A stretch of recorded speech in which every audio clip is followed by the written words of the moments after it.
Bienvenidos a Clave Geopolítica. No sé si me estarán viendo o no, creo que sí, o ha habido algún problema. No, ahí estamos. Bueno, pues gracias por estar aquí. Somos escasamente 12, 13, 14 personas, con lo cual no es que seamos muchos. José Moreno, buenas tardes, ¿qué tal? ¿Cómo está? No sé si habrá algún miembro más del canal conectado, quiero imaginar que sí. Y bueno, pues la verdad es que el directo de hoy me parece interesante. Empezó, ¿qué tal, don Servando? ¿Qué tal, Juan Carlos? Me parece interesante. Empecé con la idea de explicar Speakman. No podía explicar Speakman sin explicar a Mahan. Y cuando me puse a explicar a Mahan, me di cuenta que era muy difícil, por no decir imposible, compilar todo lo que había que contar sobre el tema del poder naval y del poder marítimo en 8 folios.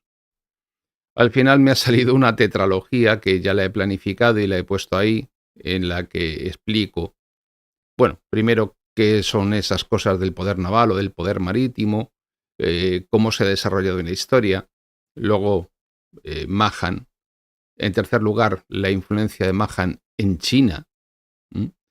Y las relaciones entre las dos potencias en pugna, Estados Unidos y China. Y por último, un cuarto directo con relación a lo que es el poder naval como camino hacia la hegemonía en el siglo XXI. 4 directos que dejarían cerrada una tetralogía, creo que muy interesante, y que formaría parte de ese archivo de fondo, de esa biblioteca de fondo que es en la que se está convirtiendo Clave Geopolítica, ¿no? Ayudando, como yo pretendo, a que las personas se formen su propia opinión. Hoy un espontáneo, en un comentario sobre un fragmento de un vídeo del directo de Karaganov, me reprochaba que no diera mi opinión. Digo, ¿cómo se nota que no ha visto nada más que este vídeo y no ha visto el directo completo, ni los que siguen, ni los que le anteceden? Ya si se dan cuenta, en muchas ocasiones me limito a exponer las cosas, pero no suelo dar mi opinión. Más que nada, a veces me hablo más o opino más de lo que me gustaría. Más que nada para dejarles a ustedes que se creen su propia opinión. Pero luego te das cuenta que la inmensa mayoría de las personas acuden a YouTube o acuden a los canales de YouTube con el propósito fundamentalmente de encontrar argumentos que les ratifiquen en la opinión que ya tenían.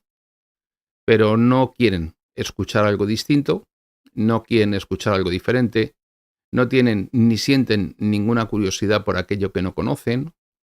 Y decía Unamuno que el español desprecia cuanto ignora.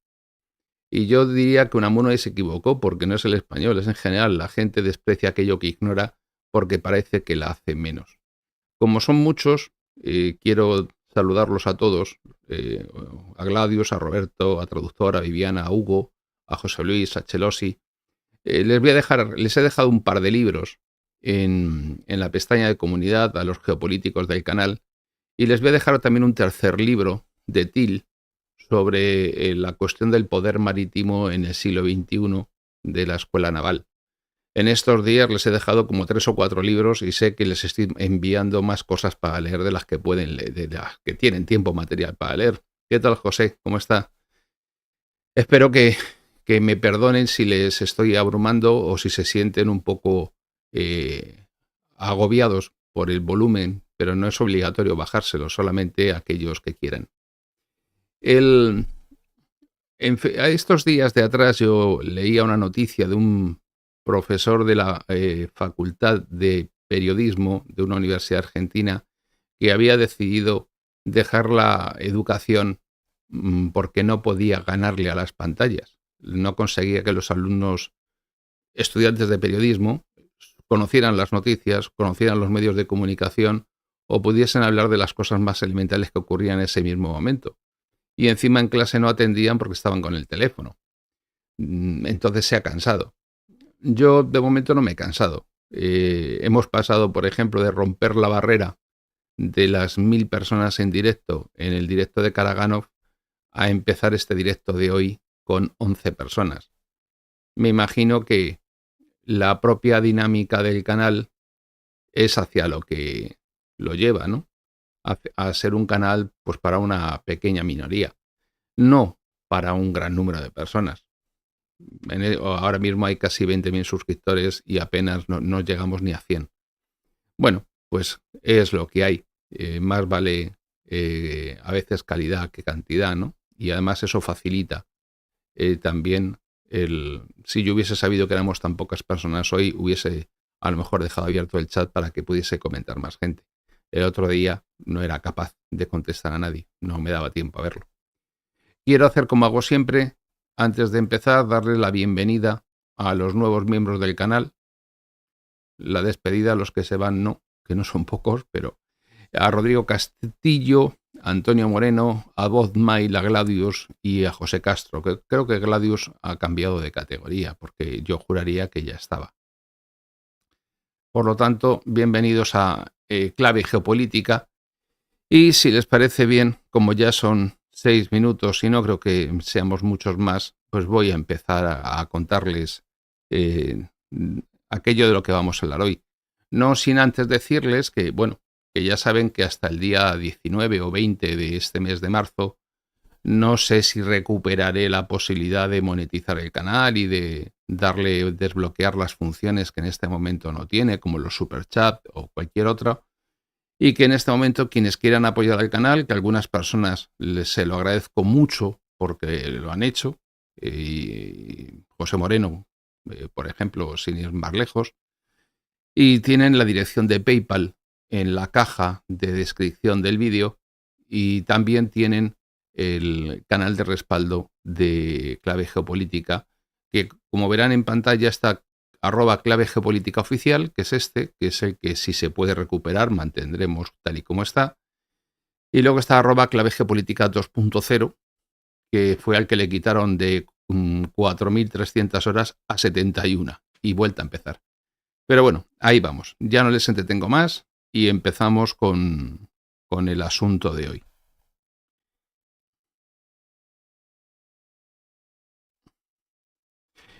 Miren, el mar y junto con los océanos han sido siempre el origen de los grandes imperios a lo largo de la historia y la supremacía marítima ha sido siempre el elemento determinante que ha marcado el auge, el nacimiento y el auge de los mayores imperios que han existido en la historia.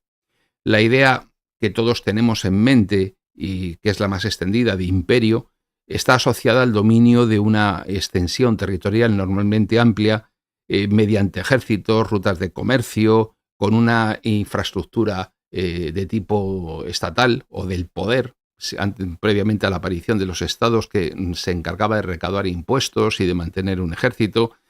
Y todas esas estructuras normalmente han encontrado siempre en el mar un camino para su desarrollo y también la fatalidad de su declive. Un ejemplo sería Atenas.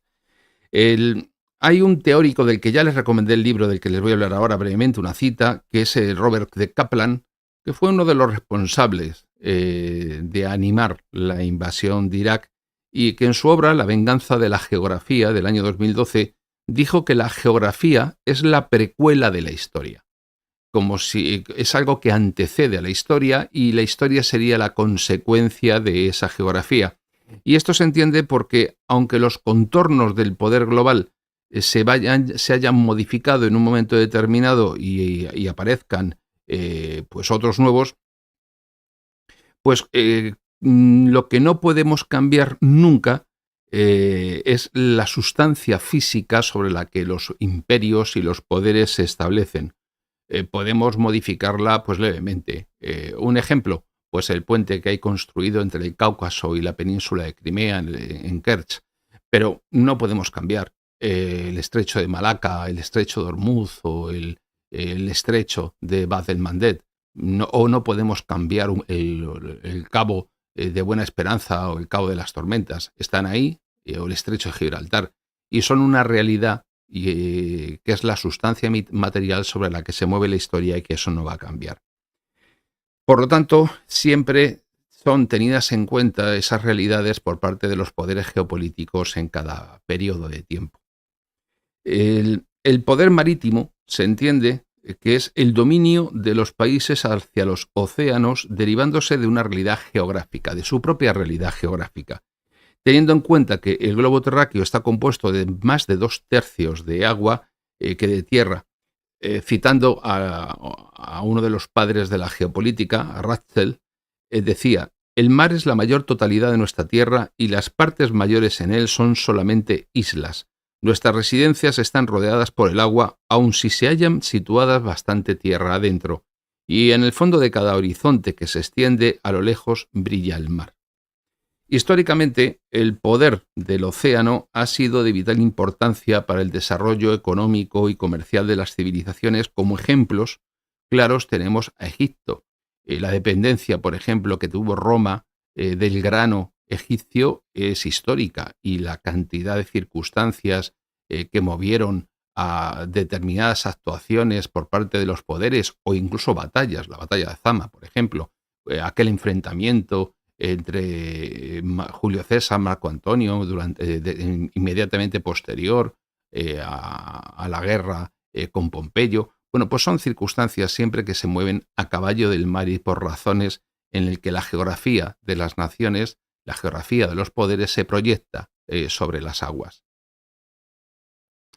Bien, pues en este momento tenemos otros ejemplos, como serían Mesopotamia o la India o China, que se instauraron en las grandes riberas y por lo tanto comenzaron a producir mayor agricultura y ganadería, lo cual produciría a su vez un avance económico de estos pueblos. Sin embargo, el poder marítimo no solo ayuda a desarrollar la economía, sino que también sirve como un gran componente militar, entendiéndose este componente como la capacidad de un Estado para hacer uso de los océanos mediante sus acciones política, económica y militar, lo cual produciría la guerra naval, representando la fuerza de los estados, planeando maniobras y basándose en sus objetivos nacionales, lo que permitiría edificar estrategias necesarias en esos espacios marítimos. Por otro lado, tienden a existir disputas entre las naciones por conseguir precisamente la hegemonía mundial haciendo uso del mar. Y eso es algo que hemos estado viendo sistemáticamente a lo largo de la historia con esos poderes que hemos llamado las talasocracias.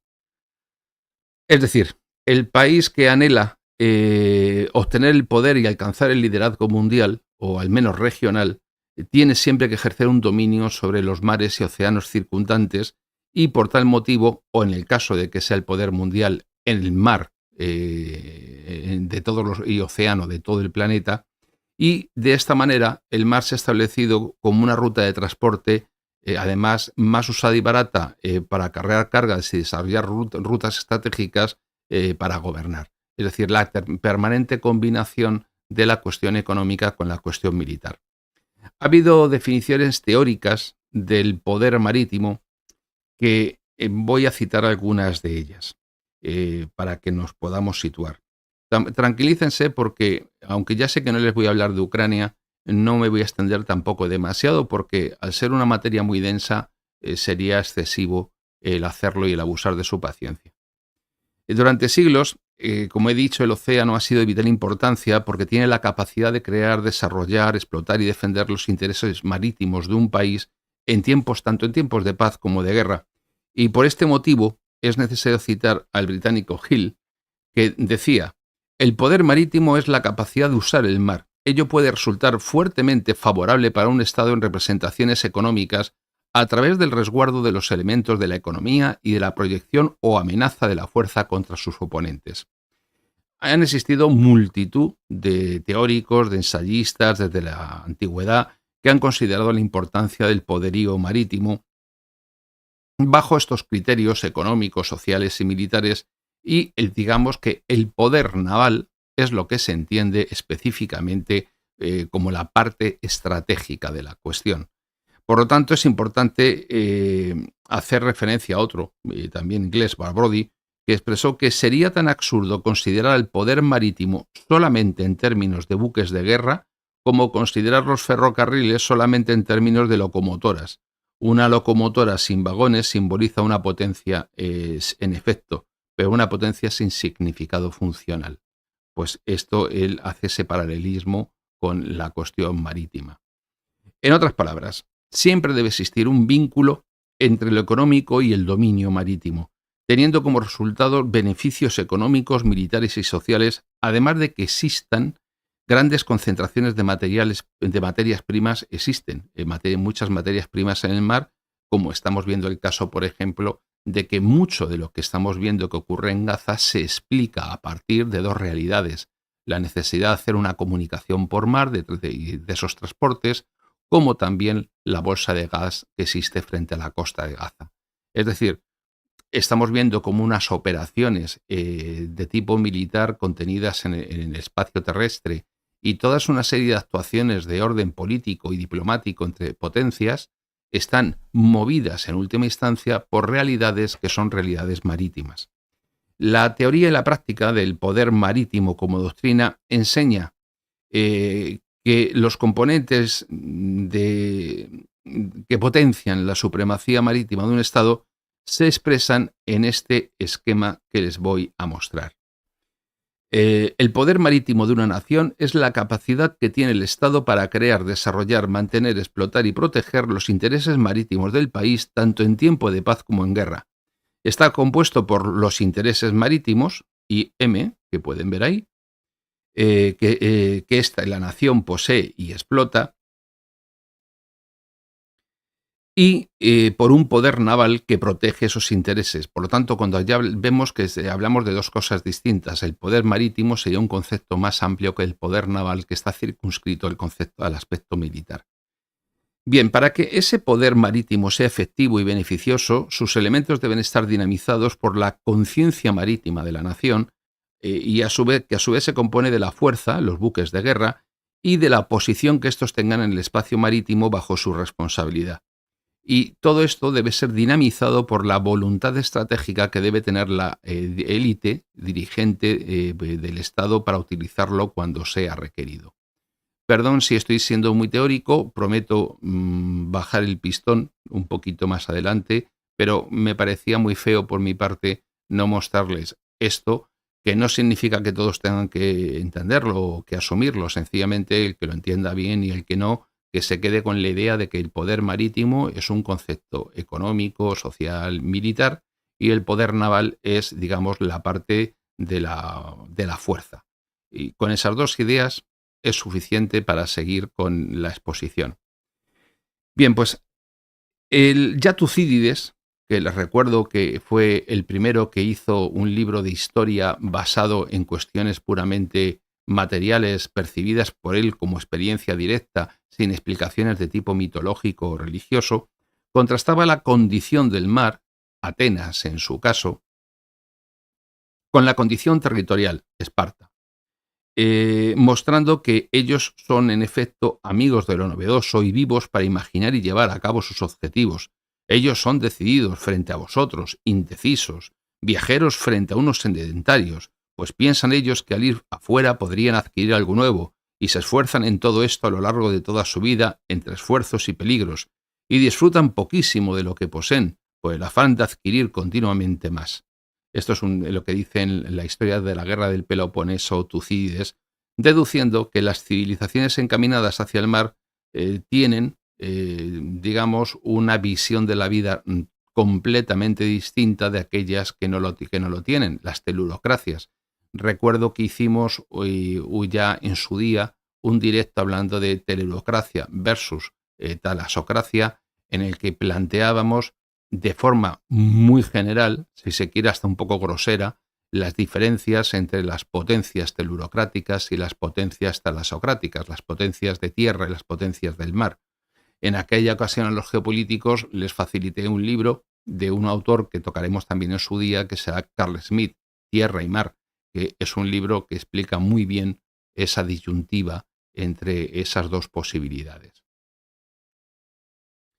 Bien, pues deduciendo en este caso Dice que la marcada diferencia entre las naciones que usaron el mar como factor estratégico para sustentar el poderío del Estado se basaron en respecto de aquellas que basaron su fuerza en la tierra, de origen, como ya he dicho, a la no muy conocida calificación o clasificación entre talasocracia y telurocracia.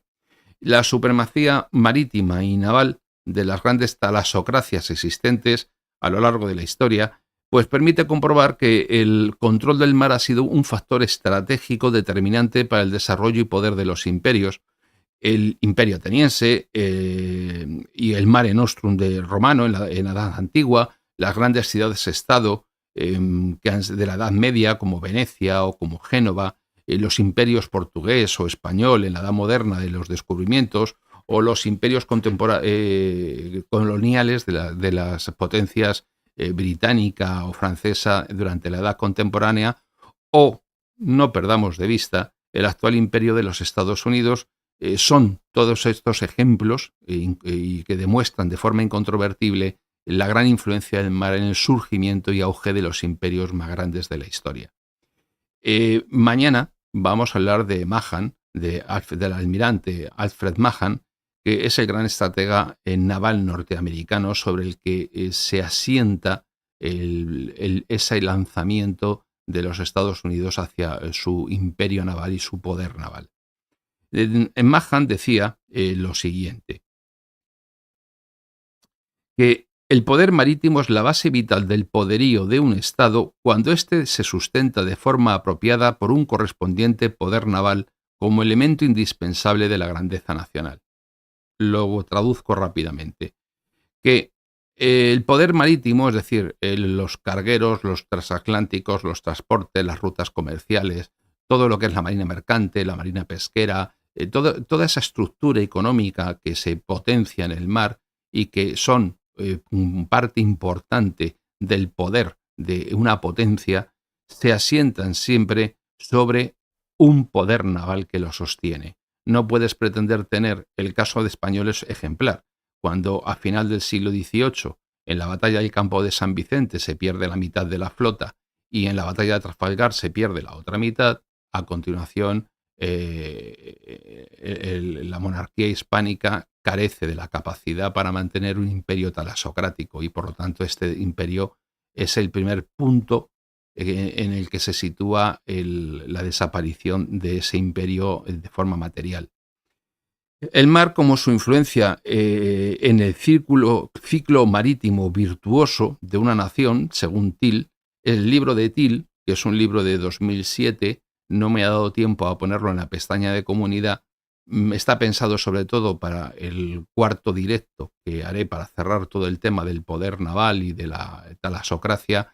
Los miembros geopolíticos del canal lo van a tener mañana o pasado en un libro de Till. Es un libro muy interesante y además es un libro volcado al siglo XXI. Bueno, pues según Till, este ciclo marítimo virtuoso ha estado presente en la evolución de la humanidad desde la aparición de las primeras civilizaciones antiguas. Está compuesto por un poder naval que tiene como función la de proteger y disuadir, un comercio marítimo que potencia la economía del Estado, unos recursos marítimos para su aprovechamiento y cuidado y una supremacía marítima que permite el reinicio del ciclo marítimo con los tres anteriores componentes. Ahora mismo en el esquema que están viendo en la pantalla tienen representado ese ciclo marítimo virtuoso en ese esquema para facilitar su comprensión. Todos ellos, esos elementos, confluyen continuamente para que los estados mantengan su comercio marítimo y exploten sus recursos protegidos por un poder naval que garantiza la supremacía marítima. Porque al final es de lo que se trata, de tener esa supremacía en los mares, que no hay. Hay una vieja frase en tiempos que decía que todos los peces del Mediterráneo llevaban impresos en su lomo las barras de la corona de Aragón, tal era la importancia que la marina aragonesa tenía en el Mediterráneo en aquel momento, ¿no? En el siglo XV. Bien, sobre la base de esta cuestión se han edificado tres teorías imperiales, que son Mare Nostrum, Mare Clausum y el Mare Liberum, que tienen una importancia capital para entender por qué las cosas han sido como luego han sido. En primer lugar, el Imperio Romano denominaba Mare Nostrum al Mediterráneo de manera que reclamaba para sí su propiedad exclusiva sobre todo lo que eran las aguas que comunicaban.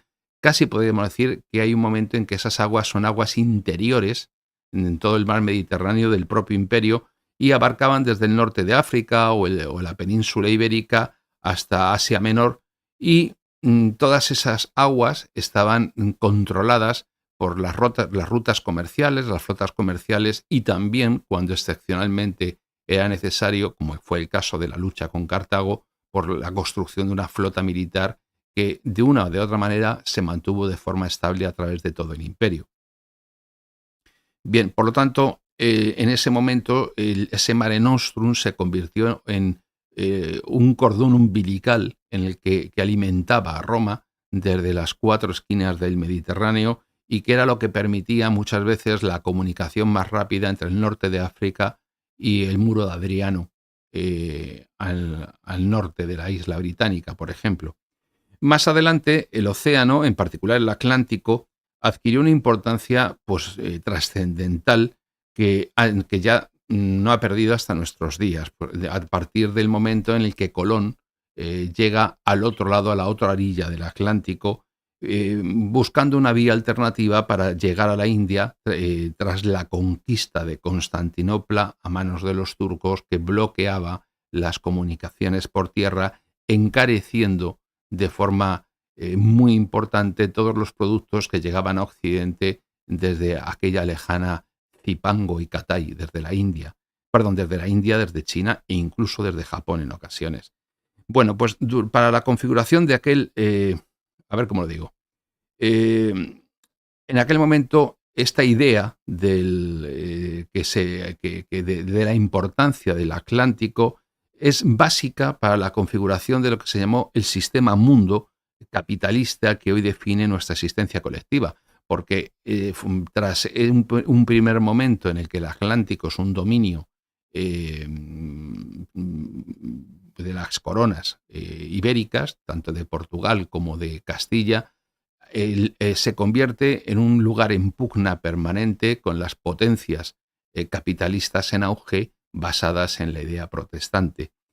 Pero durante años el Imperio Español, que en un momento también fue Portugal, era más que el Imperio Español, el imperio de la monarquía hispánica, que en un momento determinado engloba a todos los reinos que hoy día son Italia o España o Portugal, pues esa monarquía hispánica expandió el paradigma de mare clausurum con el interés es decir, mar cerrado, mar clausurado, con el interés de dominar con carácter exclusivo las rutas de navegación entre América y la península, por donde transitaban los metales preciosos y el resto de mercancías desde África, entre ellos los llamados, entre comillas, y digo claramente entre comillas, los llamados portugueses con los esclavos. En su mayoría eran tan portugueses como los esquimales. Pero después de la expulsión de Castilla, muchos pasaron a Portugal, se hicieron portugueses y luego de allí marcharon otros se fueron hacia Italia, el norte de África, o directamente a Flandes, a los Países Bajos, donde se asentaron básicamente en Amberes, luego saltaron a Londres y desde estos dos lugares formaron las compañías comerciales que asentaron más tarde el poder colonial y capitalista a nivel mundial. Bien, pues en este escenario del Atlántico, de este mare clausum, fue donde se produjeron los episodios más famosos de piratería y contrabando protagonizado por británicos y holandeses, de tal manera que hay una lucha permanente que ha tenido reflejo en la literatura, en el cine, en el arte, y que se ha extendido durante 400 años. En 1609, el abogado Hugo Gorcio, abogado tenía que ser, de las Provincias Unidas, de los Países Bajos, al que se le llama en el mundo del derecho el padre de la ley del mar. Cuidado, porque aquí, por contraposición a la idea del mare clausum, surge eso que llaman el principio de libertad de navegación, que es una cosa que siempre sostuvieron los ingleses, que han sido todos ellos, sin distinción de generación, de categoría, de clase o de gusto, unos piratas toda su vida y lo siguen siendo. Pues esta gentuza, perdón, estas personas se dedicaron siempre a afirmar el principio de libertad de navegación en los mares, no porque lo creyeran en él, sino porque es uno de los instrumentos que utilizaban para combatir la hegemonía de la monarquía hispánica, y en aquella teoría que se sigue manejando de darle la patada a la escalera una vez que uno ya ha subido, luego esas libertades de navegación las predicaban respecto de sí mismos, pero dejaron de practicarlas respecto de otros. Es como lo de la libertad de comercio. Fíjense que estas potencias se han asentado sobre la libertad de comercio hasta que un buen día deciden que hay que sancionar a alguien y se acabó la libertad de comercio, aunque eso sea contrario al derecho internacional. Bien, en Cuba creo que tienen noticia de esto, y en Venezuela también, y en Rusia y en varios países.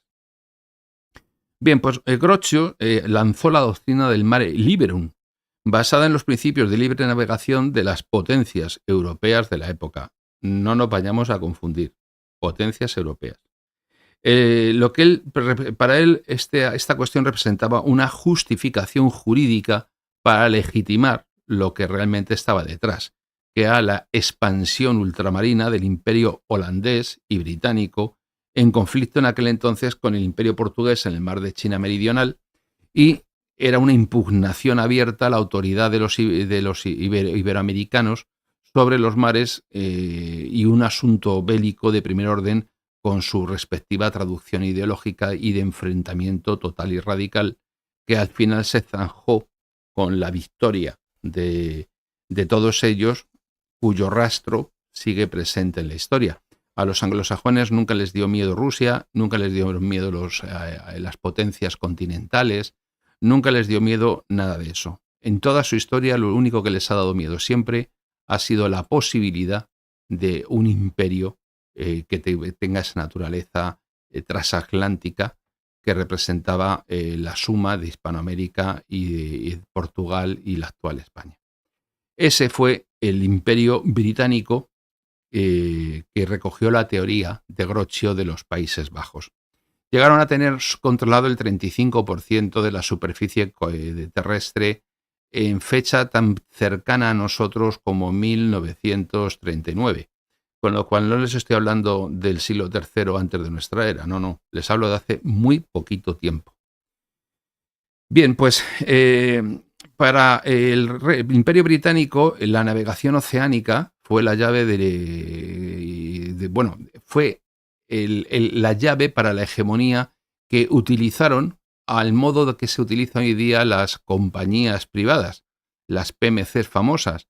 Entonces tenían otro nombre, pero tenían hasta ejércitos particulares, como es el caso de la Compañía de las Indias y de las compañías mercantiles holandesa y británica, que, pues invadieron China, invadieron la India, y que han llevado guerras particulares, o la guerra del opio, que no quiero extenderme más, pero que verdaderamente para ellos fue ese principio de libre navegación y ese tal, para ellos ha sido la clave para poder ascender, destruir el imperio de las monarquías hispánicas, ascender a la hegemonía y mantenerse después en ella.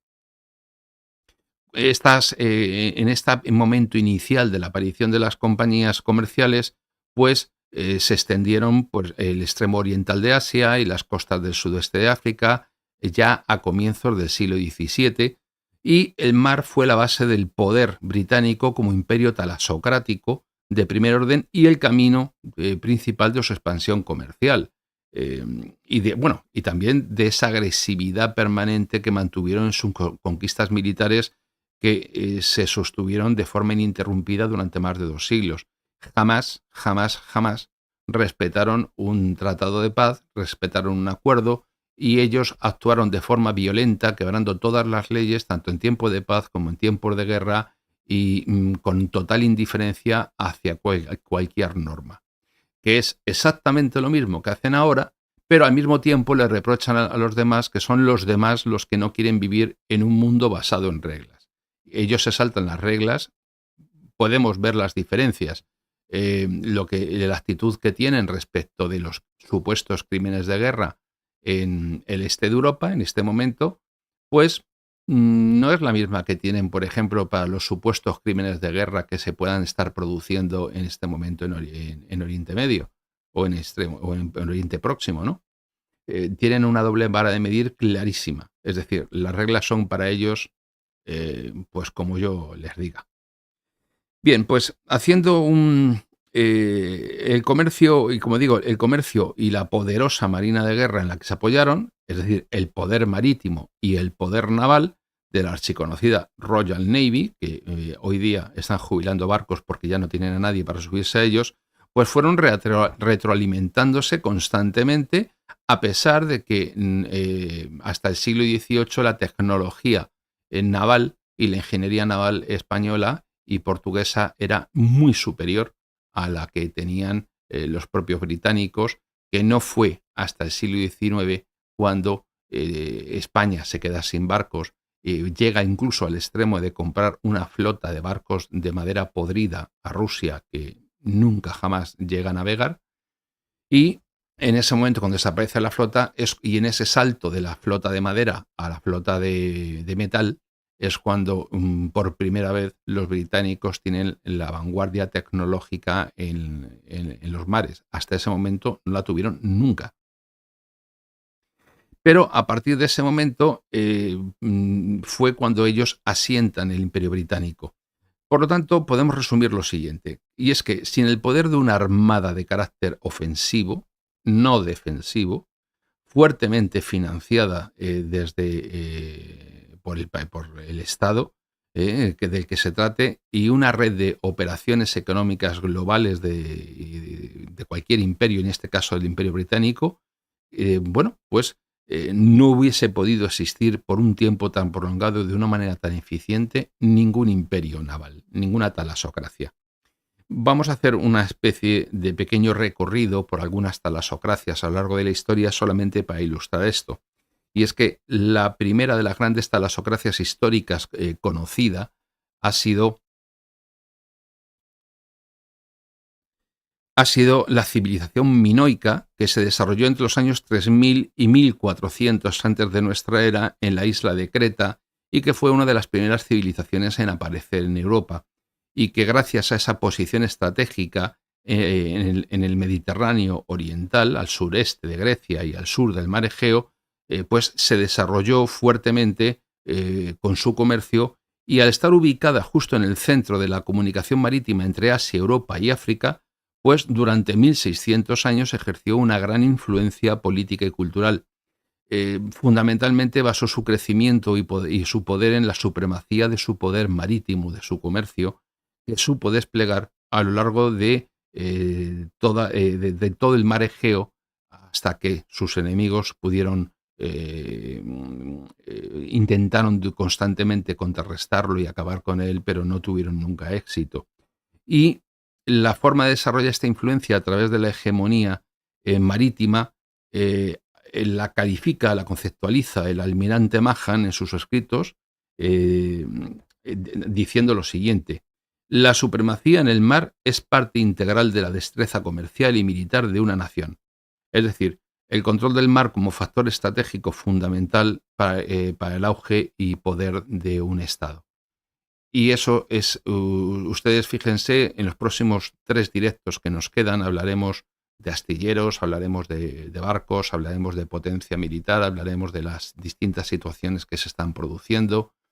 Mañana partiremos de Mahan para ver qué decía Mahan, luego la influencia de Mahan en China y luego la proyección hacia el siglo XXI, y veremos cómo todo esto que estamos planteando, si uno no lo entiende, y la mayor parte de la gente no entiende la necesidad de gastar dinero en barcos, pues se queda fuera de juego. Incluso en fenómenos tan de moda como el de la guerra de Ucrania, son incapaces de entender las circunstancias que se producen respecto de la flota del Mar Negro en el Mar Negro, rusa y el cómo ha sido es el único éxito real, contundente de Ucrania en toda la guerra, ¿no? Bien, pues en la misma área de influencia, pero un milenio más tarde, en el siglo V, antes de nuestra era, pues surgió el imperio ateniense, que ha sido el imperio talasocrático de la antigüedad por excelencia, que en el cenit de su poder, pues representó a Atenas en un plano de superioridad como ciudad-estado y como una metrópoli con multitud de estados satélites hasta formar las famosas ligas que llevarán a la guerra del Peloponeso con Esparta, que ya las hemos visto también, y la supremacía marítima que como potencia naval también militar desarrolló, pues fue lo que le permitió vencer a los persas en la batalla naval de Salamina, que aunque fue una batalla de proporciones no demasiado grandes en cuanto al número de naves y en cuanto al número de combatientes, pues está considerada como una de las confrontaciones bélicas más importantes de la historia de la humanidad. Imagínense que en esa batalla en la batalla de Salamina hubieran vencido los persas. Pues eso significa que nunca se hubiese desarrollado la civilización europea occidental partiendo de esa filosofía griega, del arte griego, y por lo tanto nada en la historia de la humanidad hubiera sido lo mismo, porque de ahí más tarde, como han tenido distintas derivaciones por toda la historia del planeta. Lo que, bueno, me lo voy a saltar, no les voy a entretener mucho con el tema de las guerras médicas, pero me limito a hablarles de los objetivos políticos de los invasores persas, pues eran extender su imperio hacia el oeste y invadir y conquistar Atenas, estableciendo así el dominio sobre Grecia y de esa manera recuperar el espacio que habían perdido durante la Primera Guerra Médica. Y a su vez los objetivos políticos de los griegos pues era defender la autonomía de la propia Hélade, de las propias ciudades-estados griegas. Y bueno, ya saben que en la batalla venció Temístocles, todo esto me lo salto, y pero fíjense, solamente apuntar cómo se conecta la historia, porque la maniobra que Temístocles hizo en la batalla de Salamina es una muestra clarísima de un mismo principio y el cómo en los lugares distantes, en momentos diferentes y sin conocerse de nada ni tener noticia, pues esa misma táctica viene recogida por Sun Tzu, quien quiera que fuese o quienes quieran que fuese los escritores que están detrás de ese nombre, que en cuyo libro, El arte de la guerra, que ya hemos recomendado en el canal, nos dice lo siguiente: si el enemigo está unido, divídele, atácale donde no está preparado, haz una salida donde no lo espere. Bueno, pues en aquel momento los principales objetivos militares, tanto de los griegos como de los persas, pues eran sus respectivas flotas navales y así el control de los canales de Salamina. Y la capacidad, así como y las capacidades persas eran pues muy superiores a las de los griegos, pues ellos tenían más de 1.200 buques de guerra y aproximadamente 3.000 de transporte. Bueno, pues los griegos contaban con una flota menor, pero tenían un liderazgo mucho más hábil, con una vocación marítima muy importante, y supo vencer en ese espacio. Y bueno, pues me estoy saltando cosas para no entretenerles demasiado. Y el concepto estratégico de Salamina pues representó un cambio de la guerra también en tierra y también protagonizado también por Temístocles, y se ve como hay una interacción entre los fenómenos que ocurren en el mar, como fue la victoria en esta batalla, con los fenómenos que ocurren también en tierra, de tal manera que no se pueden concebir unos separados de otros. A partir de ahí, el golpe que sufrieron los persas pues dio un giro decisivo al balance estratégico de fuerzas, que culminó con la victoria final ateniense y la extinción del poder persa en el mar Egeo. Bueno, pues tras la decadencia del poder marítimo del imperio ateniense, surge el Mare Nostrum romano, que fue el llamado lago romano, que ya hemos hablado de él, y aunque el Imperio Romano tuvo una base eminentemente territorial, una potencia eminentemente telurocrática, pues sí le concedió mucha importancia al control exhaustivo del mar Mediterráneo. Recordemos la anécdota de cuando César fue capturado por los piratas y luego, una vez liberado, volvió y se los cargó, porque era fundamental mantener pacificadas las rutas comerciales en el Mediterráneo. Y fue lo que permitió el que se desarrollase una cierta telurocracia, una cierta talasocracia en ese Mediterráneo. En la Edad Media, las muy poderosas ciudades-estado de Génova, de Venecia y también la Liga Hanseática en el Báltico, que nunca representó un estado, pero sí unos intereses, una fuerza y una dinámica comercial, pues son un ejemplo también de talasocracia. Durante los siglos V a XV, pues estas organizaciones políticas de estas ciudades-estado o de la Liga, pues marcaron el rumbo del poder y de la economía de buena parte de Europa, sobre todo de la Europa central y de este, por parte de la Liga Hanseática, y de la economía mediterránea y de Europa occidental, y también de la península balcánica por parte de Génova y de Venecia. Tuvieron tanta importancia que fueron durante casi un milenio las principales potencias económicas de su época, y Venecia fue el mayor centro comercial de Europa durante toda la Edad Media, precisamente porque tenía no solo una flota mercantil, sino que también tenía una flota, un poder naval que sustentaba el poder marítimo.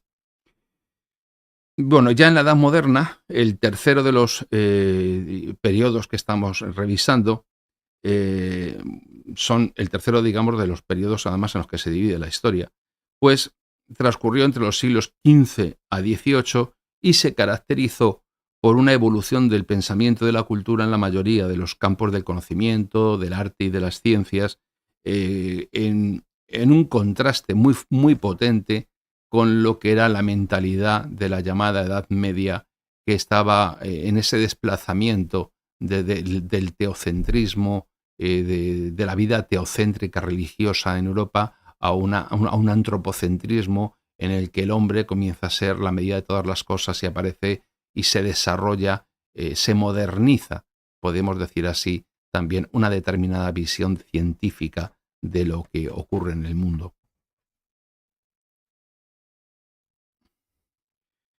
Bien, como digo, el dominio en aquel momento es la llamada era de los descubrimientos. El imperio portugués se convirtió en una de las más poderosas potencias de la época, con colonias y posesiones en África, América del Sur, la India y Oceanía, y muchos navegantes como Bartolomé Díaz y Vasco de Gama o Fernando de Magallanes pues abrieron rutas hacia nuevos mundos y descubrieron tierras y riquezas que sostuvieron a Europa, no solamente a Portugal o a Castilla, durante por lo menos 3 siglos más. El dominio de las líneas de comunicaciones marítimas por los navegantes portugueses le garantizó al imperio la supremacía en el mar desde Europa hasta Asia durante los siglos XV, XVI y XVII, ejerciendo un poder y una influencia que lo ha catalogado el imperio portugués como una de las más grandes talasocracias históricas. Y esta división de la historia fue instituida, esto de dividir la historia en edad moderna, edad contemporánea, edad media y demás, por un profesor alemán, Cristóbal Celarius, en un libro que se llamó Historia Antigua. El primer imperio global de la historia, y aquí es lo que llamamos, les recomiendo a todos un documental que ahora están haciendo una continuación, pero que el primero fue magnífico, que se llama La Primera Globalización. El primer imperio global, con posesiones de la historia, con posesiones en los 5 continentes, que alcanzó en su momento de máxima expansión los 20 millones de kilómetros cuadrados, pues es el poder marítimo de la monarquía hispánica, que estaba sostenido por una formidable y casi invencible poder naval que dominó con muy poca oposición todos los mares del mundo, llevando, obviamente haciendo que el español se hablase en Asia, en América, en África y en Europa, y en Oceanía. En los 5 continentes se hablaba español. Y ahí surgieron navegantes que le dieron forma al mundo, tal y como lo hemos conocido después, como Juan Sebastián Elcano, los hermanos Pinzón, Vasco Núñez de Balboa, Rodrigo de Bastidas, Alonso de Ojeda, más tarde, y tantos otros. En el siglo XVIII, el último gran marino y científico que mantuvo la vanguardia tecnológica fue el marino Jorge Juan. Y el dominio y el control del mar ejercido por las flotas mercante y naval de la monarquía hispánica, pues fueron durante 300 años el soporte y el sustento de todo el imperio, y en gran medida de la economía europea que se nutría del comercio en el que se basaba este poder, ¿no? Y ya con la aparición de la Revolución Francesa y la Edad Contemporánea, se define el inicio de un periodo histórico que aún no ha terminado y que mantiene su vigencia hasta el momento actual, porque es la aparición de las grandes potencias anglosajonas capitalistas.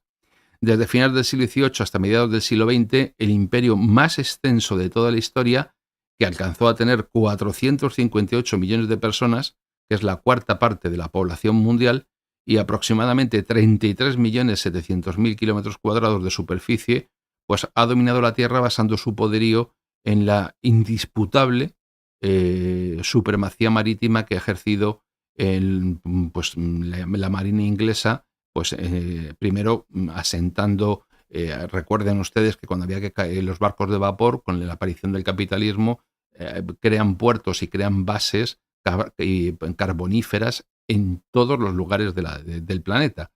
Y esta hegemonía desplegada por el Imperio Británico, que fue puesta en práctica, lo que hizo fue poner en práctica el pensamiento de un diplomático inglés, James Cable, que sostenía que el uso o amenaza del uso del poder naval limitado, no entendido como acto de guerra, aseguraba ventajas y evitaba pérdidas a la nación que lo sabía utilizar. Es decir, que si uno es un buen pirata y roba y mata a destajo, esté en paz o esté en guerra, es rentable. Eso es lo que viene traducido a decir este buen señor de un modo mucho menos fino. Y el control naval que ejerció el poder naval inglés permitió la propagación de su idioma, el comercio y el dominio británicos alrededor del mundo, estableciendo un nuevo paradigma de vida que luego, conforme veremos al libro que recomendaré, fue la base que sustenta un plan para destruir el imperio que ocupaba hasta ese momento la hegemonía, que era el imperio de la monarquía hispánica, que no es casualidad y que es un documento que no se ha conocido, aunque data de la época a caballo entre el siglo XVIII y XIX, es un documento que no se ha conocido y ha pasado desapercibido hasta las últimas décadas, y que es el documento base que luego se utilizará para la destrucción del imperio y en esa alianza entre las élites criollas de América y el poder inglés.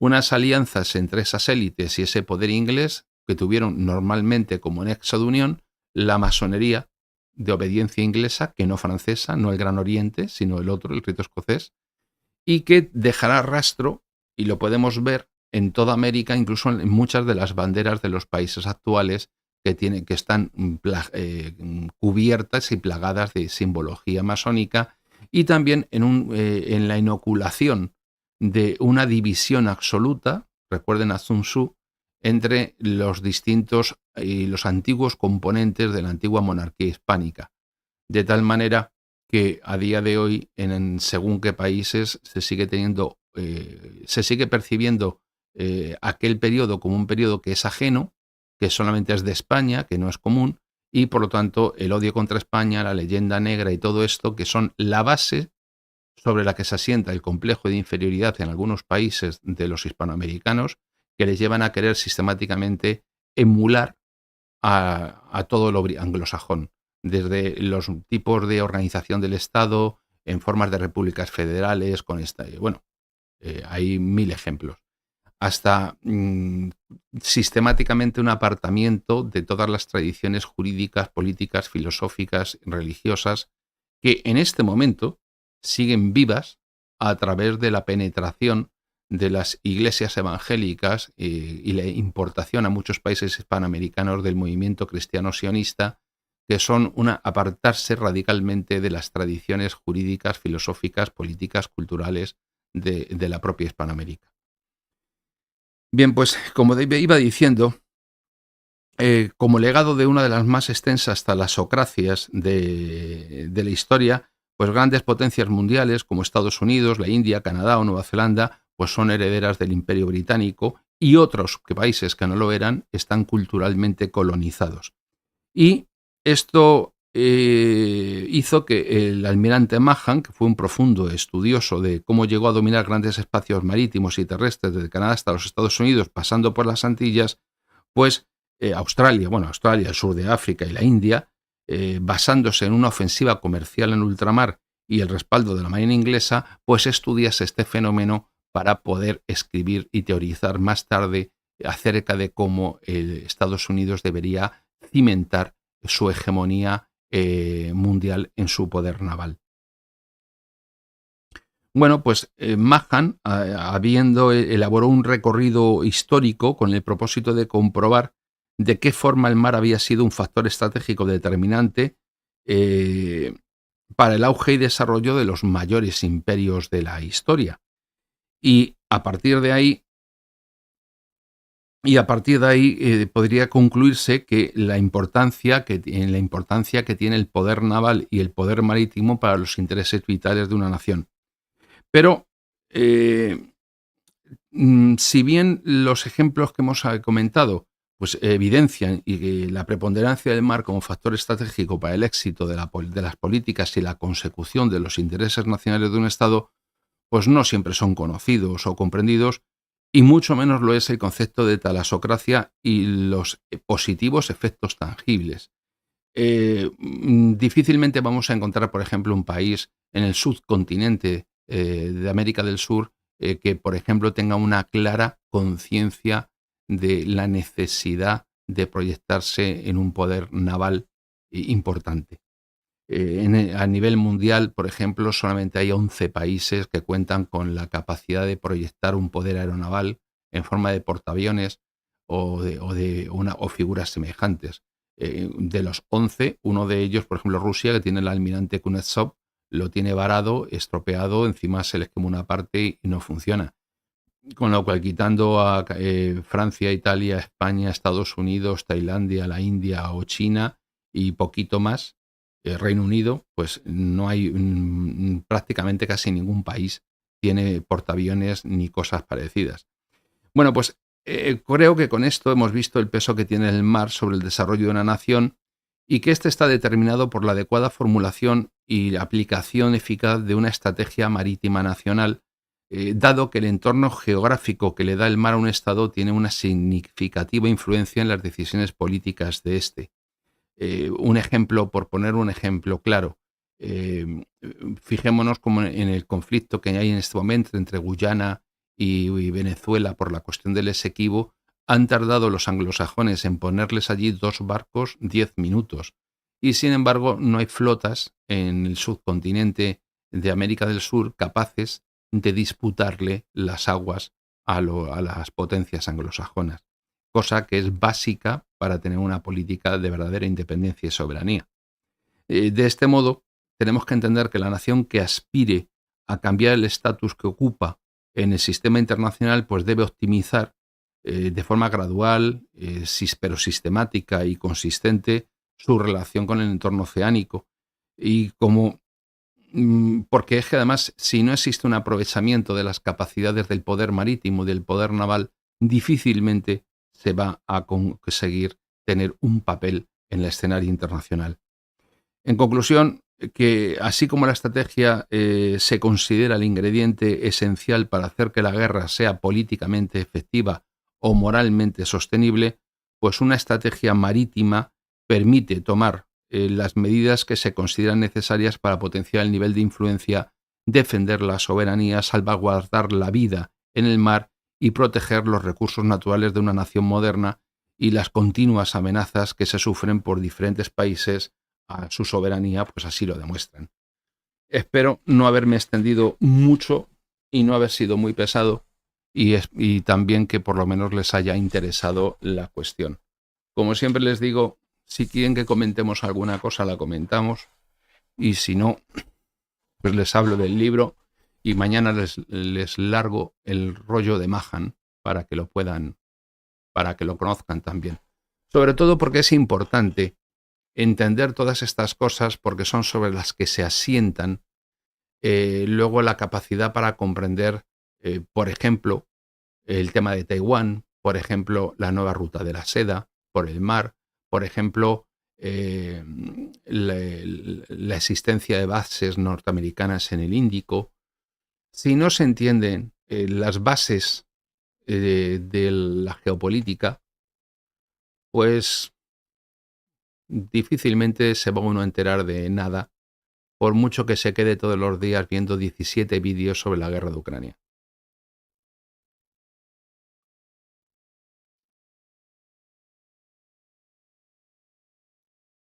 Se escucha muy bien Zeus porque son 700 euros de interfaz y micrófono, y el problema del otro es que no tenía la capacidad que tiene este. Este emite 60 decibelios por encima del anterior.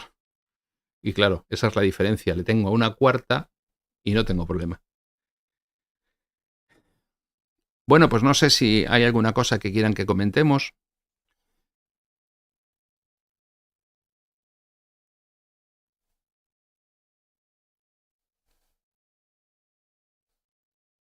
Ya Jacob, que está atrasado, pues luego se pone al día, no se preocupe, puede recuperar.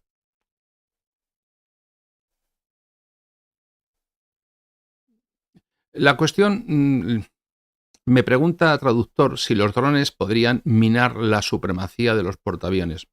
No lo han hecho los aviones.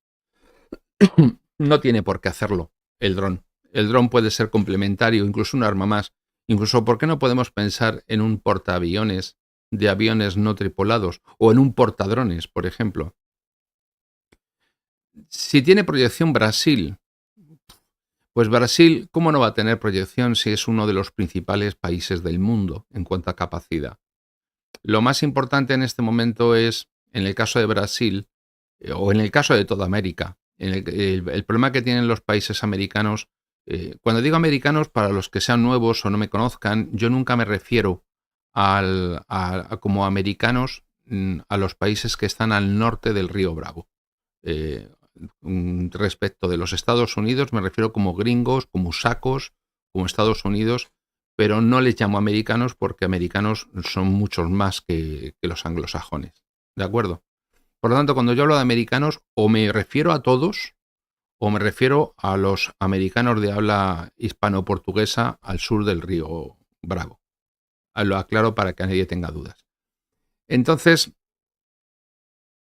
tenemos en este momento en que países como Brasil tienen una infinita cantidad de recursos, pero tienen muchísimas deficiencias estructurales en cuanto a un aparato del... Para empezar, lo del último golpe de Estado fue lamentable. No tanto por el resultado en sí, mejor o peor, sino como el hecho en sí de la debilidad institucional que eso expresa del país. Entonces yo espero que Brasil tiene un largo recorrido, pero tiene una cosa que no tienen muchos países, que son una cantidad de recursos naturales brutal. Pero hay que ser conscientes de que, todo el continente suramericano, el subcontinente suramericano tiene que ser capaz de producir, de vivir no solo de la exportación de materia prima, sino de tener industria manufacturera.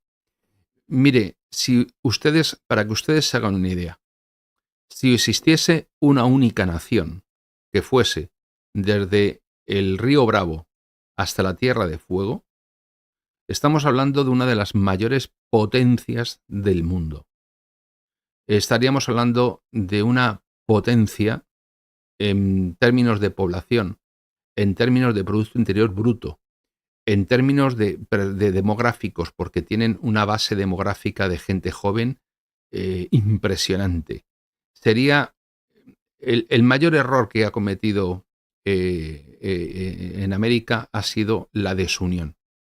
La división en pequeños paisitos que se inventaron hace 200 años que no tienen una sustancia real, porque verdaderamente lo único que les ha dado miedo a los anglosajones y sobre eso han cimentado su poder, ha sido sobre la desunión de los hispanohablantes. Si los hispanohablantes nos hubiésemos mantenido unidos, convencidos de nuestra importancia en el tiempo, no tienen dónde meterse. O sea, les falta mundo para correr. Pero la permanente división y la alianza con las élites locales es lo que les ha permitido a los anglosajones desde siempre, desde antes de la independencia, mantenerse dominando a los hispanoamericanos o a los iberoamericanos. Sin eso no podrían dar golpes de Estado, crear la Escuela de las Américas, invadir, bombardear, asesinar, hacer todo lo que han hecho.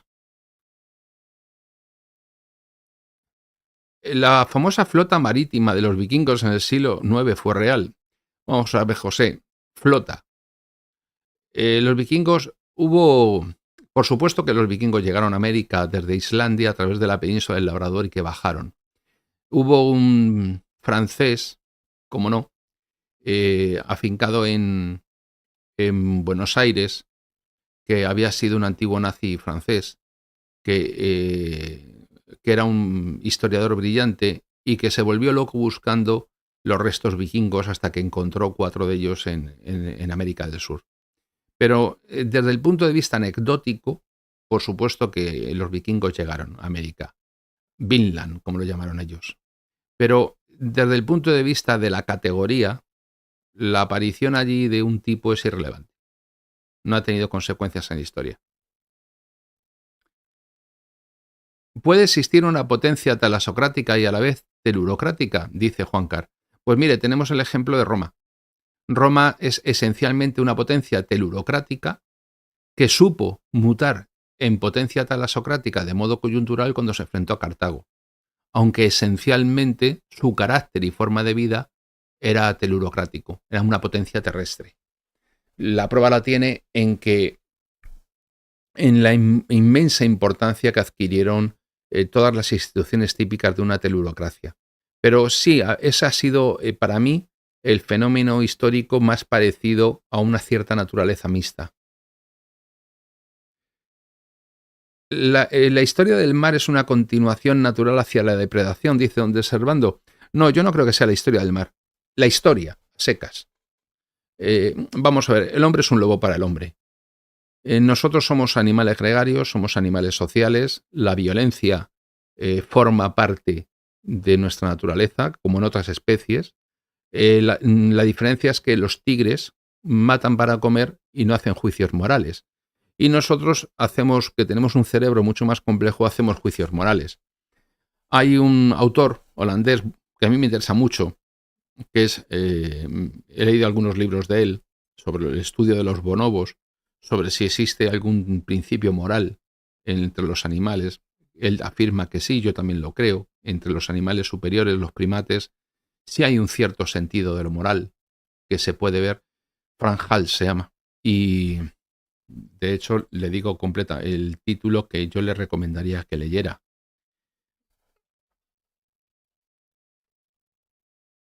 El bonobo y los 10 mandamientos. El bonobo y los 10 mandamientos lo tiene aquí, de Frans de Waal, y es un libro que a mí me parece delicioso y probablemente le guste. Argentina es un ejemplo claro de dar la espalda al mar. Tenemos más mar que tierra y nadie se ocupa mucho. Bueno, pero es que también tienen mucha tierra de la que tampoco se ocupa nadie, Viviana. Pero efectivamente Argentina, pero no es Argentina, es toda América, es Argentina, es Chile. Fíjese que con el potencial económico y de población y la base demográfica que tiene América tan grande, no hay ningún país que esté en el club de esa pequeña, escasa, que no llega a docena de países con portaaviones. Claro, los chinos están construyendo, dice Lorena, que el megapuerto de Chancay en Perú genera inquietud a USA, a los Estados Unidos. No diga lo de USA, que USA es como United States of America. Ese es inglés. Yo me negué a aprender inglés. Es Estados Unidos. 2 es y 2 us. Pues los chinos lo están construyendo rápido, aunque la infraestructura de la ciudad es precaria para lo que representa la obra. Ya, pero los chinos lo tienen pensadísimo. Si lo construyen, para empezar, es porque van a tener ellos la propiedad, ellos la gestión, ellos lo van a explotar. Y recuerde siempre que el poder marítimo siempre va respaldado por el poder naval. Y el viernes veremos de qué manera Mahan ha influido en China y cuál es la situación en este momento del poder naval chino y del poder naval norteamericano. Claro, es que, vamos a ver, América del Sur ni América Central pueden desarrollarse, porque el desarrollo de el desarrollo social, el desarrollo cultural, conllevan necesariamente también un desarrollo económico. Y un desarrollo económico te dota de una potencialidad militar. Y ahora imagínense que a alguien le da por pensar que no quiere que la gente que manda en su país se dedique a exportar la materia prima y llevarse el dinero a Estados Unidos o a un paraíso fiscal, y quiere tener un Estado que redistribuya la riqueza, que tenga un aparato administrativo eficaz, con un aparato fiscal importante, y que se genere un Estado moderno, potente, donde la educación prime, la violencia baje y la modernidad sea la norma. No, hay que convencer al americano de que es un ser inferior por el mero hecho de serlo y que tiene que copiar de los listos de la clase. Porque eso ya estaba en el libro que les voy a proponer después. Les voy a proponer un libro y un canal de YouTube de un historiador hispanoamericano que sostiene todas estas cosas, porque todas estas cosas no son solo cuestiones que pueda sostener yo o un historiador o un político, político ninguno, un historiador español, sino que tiene muchos historiadores y movimientos en América que son conscientes de que les hicieron, en un momento determinado, les hicieron, pues eso, una estafa. Mire, esto es como lo de Putin. Cuando Putin dice que quien no lamenta la caída de la Unión Soviética no tiene corazón. Pero quien quiere volver a ella, lo que no tiene es cabeza.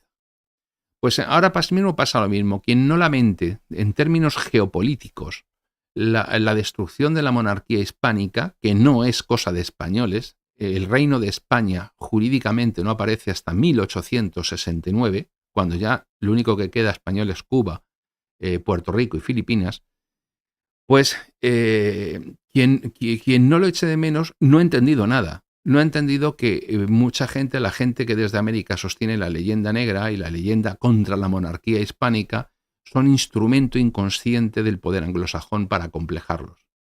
Y quien quiera volver a una situación imperialista o imperial, como fue la monarquía hispánica, pues lo que no tiene es cabeza. Porque a día de hoy el agua del río va corriente abajo, no corriente arriba.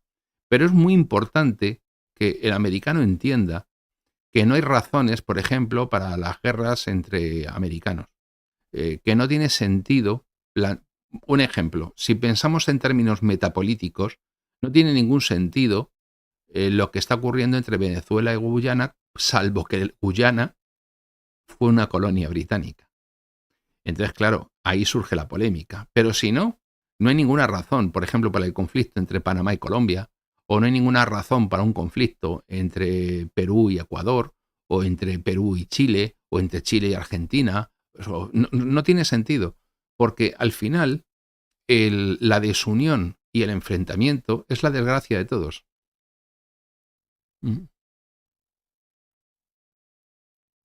Por supuesto, don Servando, que una gran flota sería vista con miedo. Pero es que una gran flota mercante, estaríamos hablando de poder marítimo. Pero es que en paralelo hay que tener poder naval. Usted, don Servando, que es de México, piense usted si un país con 140 millones de personas y las riquezas naturales que tiene México no podría tener una potencia naval y una potencia marítima con una base demográfica como la que tienen, un aparato del Estado poderoso. Pero no, ¿qué hicieron en México? Y pues reproducir modelos que son ajenos a la propia tradición de México, como el modelo federal americano. Bueno, pues el propio mal está ya en sus orígenes.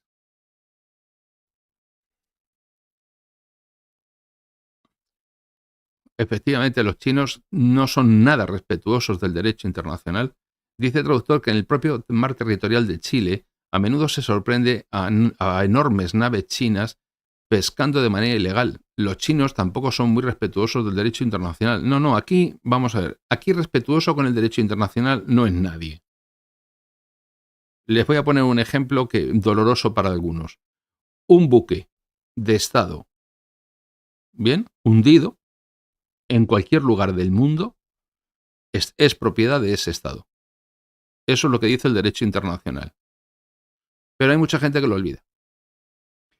Bien, pues el derecho internacional, eso que decía que se ha ido construyendo poquito a poco desde el siglo XVI, solo se ha aplicado cuando le ha convenido al que le conviene. Porque lo que hace que una norma sea ley, ¿qué es lo que caracteriza? Si usted se cruza con un vecino y le dice hasta luego vecino y le saluda, ¿existe la obligación legal de saludarle? No. Existe una obligación ética, los usos, las buenas costumbres. Hasta luego. Si no contesta, el vecino le va a castigar, porque el próximo día que se cruce con él no le va a saludar. Ya tiene usted el reproche social, pero no tiene un reproche legal. Por eso, los usos y costumbres no tienen la condición de norma jurídica. La norma jurídica tiene la característica esencial de que puede ser impuesta de forma coercitiva por el Estado que reclama el monopolio de la violencia para sí. Si usted no cumple con la ley, se la imponen. Es decir, la coercibilidad es lo que caracteriza la norma jurídica. Por eso, quienes han pretendido construir un derecho mundial basándose en la Corte Penal Internacional, en las Naciones Unidas desiguales controladas por los anglosajones y demás, pues por mucho que digan, el derecho internacional es de aquel que puede imponer la norma. Y si tú no puedes imponer la norma, porque en Chile, aunque tienes una flota muy orgullosa, también hay un profundo sentimiento contrario a la tradición hispánica. Un ejemplo, las Fuerzas Armadas de Chile, desde hace casi un siglo, han tratado de reproducir el modelo alemán, hasta el punto de que cuando tú veías desfilar a las unidades del ejército de Chile, tenías serias dificultades para distinguirlas de las unidades alemanas de hace 70-80 años. Incluso algunas marchas militares utilizadas en Chile son de origen alemán. ¿Por qué? Pues porque se buscan ejemplos fuera de la propia tradición histórica. Y eso no va a dar nunca buen resultado. Cuidado, José Moreno, dice José Moreno, siendo el mar un factor tan importante en la defensa, ¿por qué China y Rusia no estuvieron a la vanguardia como lo ha hecho Estados Unidos? Bien, el mar no es un factor importante en la defensa. La defensa solamente es una de las actitudes o posicionamientos que uno puede tener en un momento determinado. Estamos hablando de la lucha por el poder, de la hegemonía. Entonces, el mar es un elemento importante, pero se parte, y acuérdese de lo que yo he dicho al principio de esta conversación, de esta charla, del vídeo. Y es que cuando yo hablaba de Kaplan, decía en La venganza que los contornos del poder global dice, lo que se entiende de esta idea es que, aunque los contornos del poder global se hayan modificado en los últimos siglos con la caída de grandes imperios y la emergencia de otros nuevos, la sustancia física en la que estos cambios han ocurrido sigue siendo la misma, presentando un poder inigualable de condicionamiento práctico sobre la geopolítica contemporánea. Usted no puede cambiar a Rusia de sitio. Y también veremos en el viernes, cuando hablemos de Zheng He, el gran navegante chino, las circunstancias concretas por las que China ha tenido una evolución distinta. Entonces, cuidado, son cosas distintas. Y efectivamente, Rusia no es una poder talasocrática ni tiene un poder naval considerable. Que está diciendo ahora mismo Maika, submarinos rusos y los rompehielos no cuentan. No cuentan, Maika, porque los submarinos rusos son un poder nuclear que se dedican a contrarrestar dentro de la guerra nuclear que tienen los oponentes anglosajones, pero no significan el dominio de los mares. Y los rompehielos nucleares que están abriendo la ruta del Ártico, pues están abriendo una nueva ruta, pero no significan un dominio planetario. Sí están apuntando hacia nuevos posicionamientos.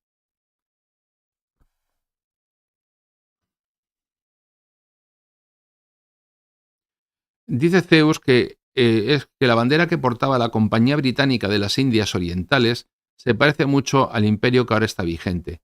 No creo en las coincidencias. No, es que no lo es, Zeus. No es una coincidencia. Es una cosa. Lo que vivimos a día de hoy es una consecuencia de todo lo que acabamos de hablar. Es lamentable la situación de América del Sur, la mediocridad reinante. No creo que sea exclusiva de América del Sur. La mediocridad es el signo distintivo de nuestra época. España, la actual España, la actual Europa no es América del Sur y no ha dejado de ser mediocre, cada una a su manera. Obviamente parte de una realidad distinta y eso hace, por ejemplo, que la seguridad en Ecuador o en México no sea igual que la seguridad en España, por ejemplo, y como es otras muchas cosas, pero hoy día tenemos una circunstancia decadente lamentable. Efectivamente, de ahí la importancia por el control del estrecho de Bab el-Mandeb, pero no solamente eso, Ferfer. Les voy a poner un ejemplo.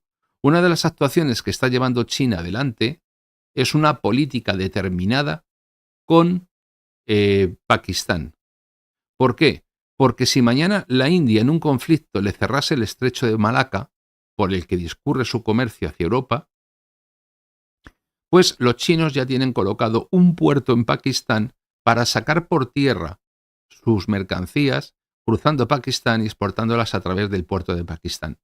De ahí que, entiéndanlo, el poder naval y la hegemonía británica, es decir, no es concebible un país o una potencia que se reclame como tal y que tenga una presencia oceánica y naval como la que pueda tener Portugal, o el Reino Unido, o Canadá, o Australia, o Nueva Zelanda, o la India, y que no tengan un poder naval y un poder marítimo equivalente. Hay países que, siendo mucho más pequeños en ese sentido y teniendo una menor presencia, han tenido un importantísimo poder marítimo, como Corea del Sur.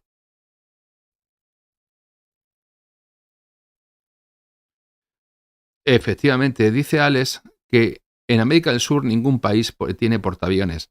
Ahora yo pienso que los portaaviones son armas ofensivas, por eso los estadounidenses tienen 11, porque los necesitan para atacar, porque los necesitan para proyectar poder naval en cualquier lugar del mundo, porque no es un portaaviones, es un portaaviones. Todos los buques de escolta tienen la capacidad de proyectar poder aéreo que tienen y porque en cualquier lugar, ¿por qué han mandado el más grande de sus portaaviones a la costa de Israel? ¿Para qué? ¿Es un mensaje para quién? ¿Para Irán? ¿Para Siria? ¿Para Turquía? ¿Para Rusia? ¿Para quién? ¿O para todos? Es decir, por supuesto que las armas no son siempre para defenderse, como se dice. Tenemos que distinguir la música de la letra. Una cosa es la letra que nos dicen. Eso es como cuando alguien te dice, uy, cuánto te quiero. Dice, sí, sí, me quieres. Lo que no me has dicho es para qué. Pues esto es lo mismo. La gente tiene objetivos y lo que tenemos que alejarnos son de esas ideas de buenos, malos. Eh, yo cuando aquí en el canal veo gente que dice, viva esto, viva lo otro, insulta a alguien, la maruja esta de von der Leyen y tal, digo, esta es la típica persona que no se entera de nada. Que da igual lo que le cuentes, porque no se va a enterar.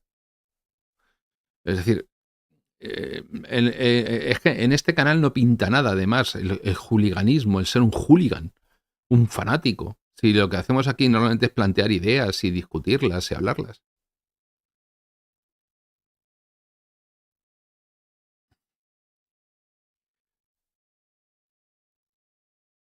Oasis se ha arrepentido y ha borrado un mensaje. que sepa usted que le hemos leído a tiempo todos. Los misiles hipersónicos no pondrían los portaaviones enemigos en peligro. ¿En qué cambia eso, José?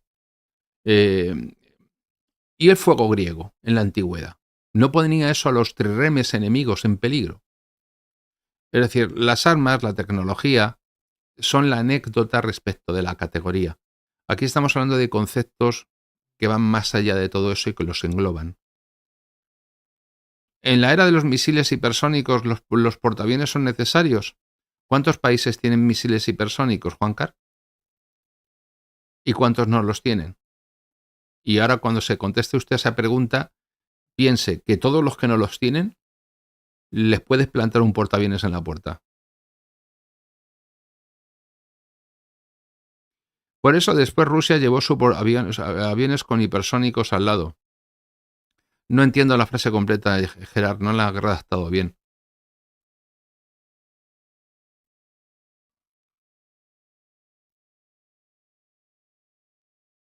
Bueno, veo que por lo menos les ha gustado un poco la idea, ¿no?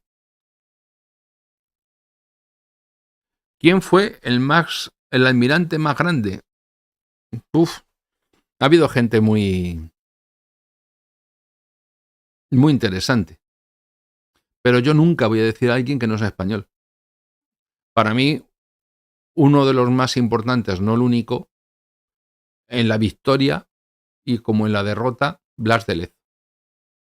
Uno de los más inteligentes y preparados, Jorge Juan. Sin dudar. Y en la derrota, que también hay que valer para saber perder, en la bahía de Santiago, Méndez Núñez. Y también en la derrota, uno de mis capitanes favoritos fue Churruca, al mando del San Juan Nepomuceno, que clavó la bandera al mástil con clavos para que nadie la riase.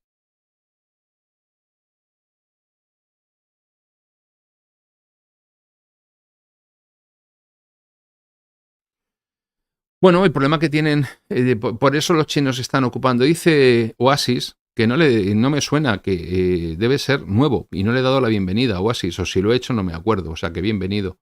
Dice que se ha planteado el canal de Kra como alternativa al estrecho de Malaca, pero que no resuelve el tema de vulnerabilidad china. Claro, es que la vulnerabilidad china es que está encerrado detrás de una cadena de islas y de ahí el que se intente expandir por el mar meridional, incluso con la construcción de infraestructuras bestiales de grandes sobre pequeños islotes para conseguir el expandirse, ¿no? Pues efectivamente, es que ese es el problema de las potencias telurocráticas. Y esa es la razón por la que aquí discutimos mucho entre, por ejemplo, lo del Herland, lo del Rhineland, lo de una cosa que ya explicaremos otro día, la diferencia entre el Herland y el Hinland. ¿Mm?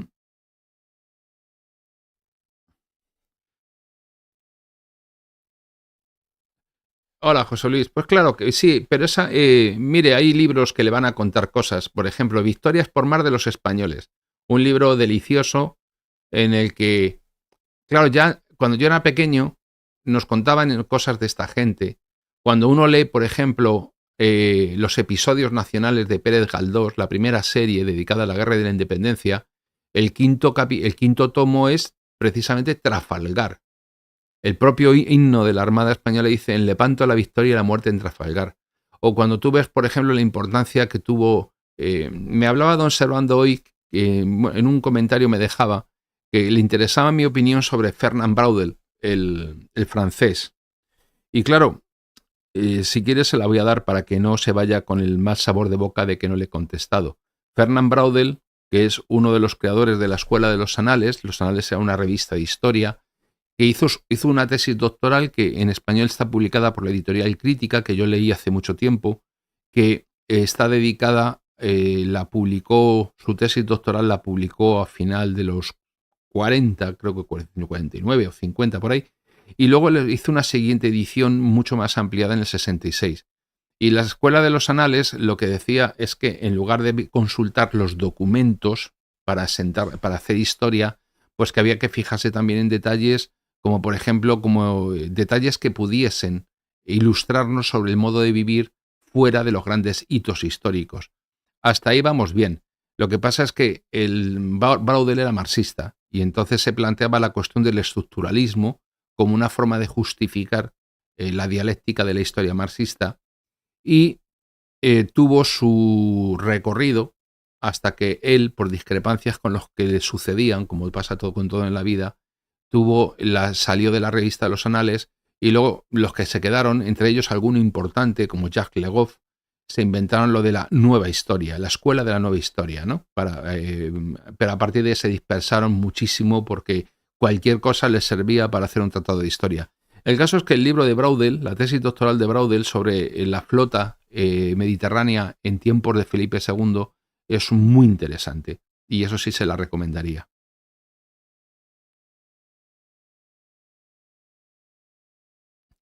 ¿Qué futuras potencias navales? Indudablemente China e indudablemente la India. Y ahora los indios van a lo suyo, no dan puntadas sin hilo, porque los indios no son aliados ni de su padre, se benefician. Pues José Luis, se ha olvidado de los episodios nacionales, vuelva usted a Gabriel Araceli, léase los primeros 10, que los va a disfrutar como un enano, porque son buenísimos. Y entonces, claro, la India es el gran olvidado. Es el que, de momento, es una potencia nuclear, que dice que no se mete con nadie, bueno, más o menos, pero que es que la India es un continente, es el subcontinente indio. La India es a Asia lo que Suramérica es a la isla americana. Una parte esencial con vida propia.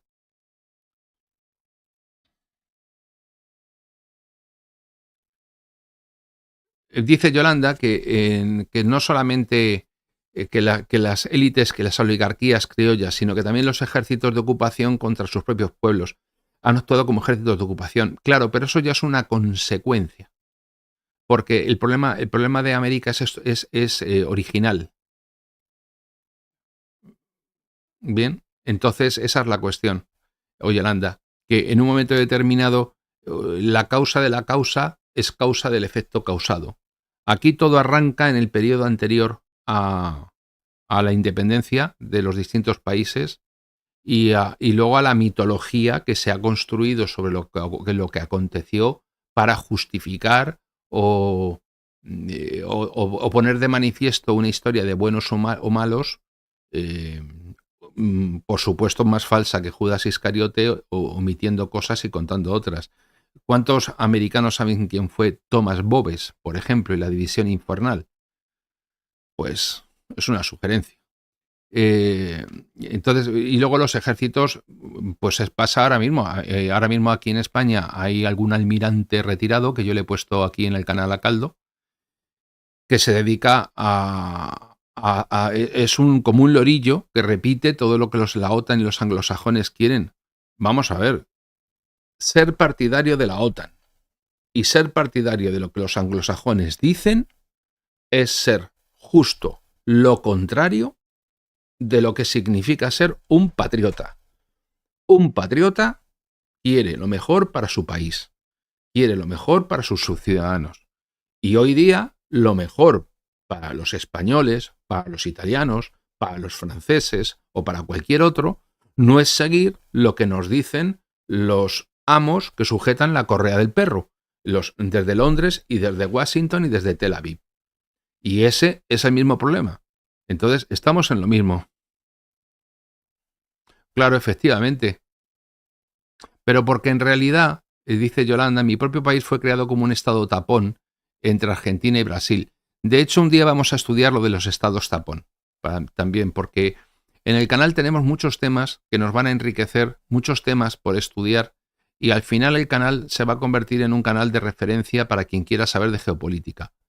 No conseguiremos a lo mejor tener tanta repercusión como tiene el canal del Coronel Baños, porque yo no estoy en la televisión ni tengo a lo mejor su categoría. No he escrito los 5 libros que ha escrito él, que son muy recomendables, pero sí seremos un canal que habrá puesto de manifiesto un montón de ideas para los que somos al margen de que seas creyente o no creyente, de derechas, de izquierdas, uruguayo, colombiano o portugués. O sea, al margen de esas diferencias que son lógicas, que tengamos una pluralidad, tenemos también un denominador común que es exactamente lo que no se potencia y lo que no se busca. Yo soy partidario de subrayar lo que nos une, porque lo que nos une a nosotros nos hace fuertes. Y a lo que nosotros nos hace fuertes, a los anglosajones los hace débiles. Entonces, por eso, cuando un español habla mal de un, como dicen aquí, de un panchito, de un guacamayo en tono despectivo y tal y cual, bueno, yo lo puedo entender por la coyuntura que vivimos del tema de la inmigración, pero no lo puedo entender desde el punto de vista geopolítico y metapolítico, porque en este momento las descalificaciones que se hacen hacia España desde América o de América desde España no nos hacen mejores, nos hacen peores. Claro. Efectivamente, pues calcule, es vergonzoso, efectivamente. Pues es que los militares actuales en nuestros países, en la inmensa mayoría de nuestros países, yo no me quiero meter en temas de opinión política ni quiero molestar a nadie que piense de un modo o de otro. Yo hace muchos años leí a un intelectual venezolano que tuvo cierta influencia que se llamaba Norberto Ceresole, y que tuvo cierta influencia en la opinión y forma de pensar de Hugo Chávez.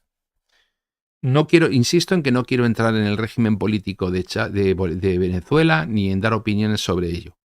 Pero en un momento determinado, Chávez representó un militar que se apartó de los que estaban adiestrados y enseñados por los anglosajones. Y eso era un valor en sí mismo considerado.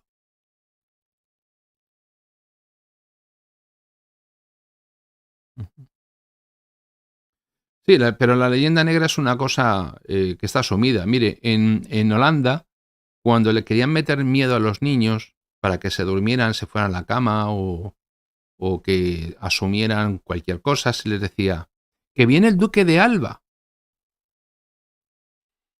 Entonces, toda la leyenda negra nació en Holanda y la patrocinó Guillermo de Orange. Hay ya un libro en su día, cuya primera edición es de 1911, de Julián Juderías. La leyenda negra se llama. Luego ha sido reeditado. Pero a día de hoy el que quiere seguir creyendo eso, en contra de su propia historia, es porque quiere, porque tiene los libros de Juan Marcelo Guyó Modeo, que es argentino y que son 3 libros recientes, o tiene, por ejemplo, el canal que les voy a recomendar ahora, de historia, que no significa gastarse nada, donde puede informarse. Lo que pasa es que aquí no estamos hablando de ideas, sino que estamos hablando de sentimientos. Hay una visceralidad, por ejemplo, hay un profundo sentimiento de humillación. Y ese sentimiento de humillación se focaliza en esta cuestión. ¿Mm?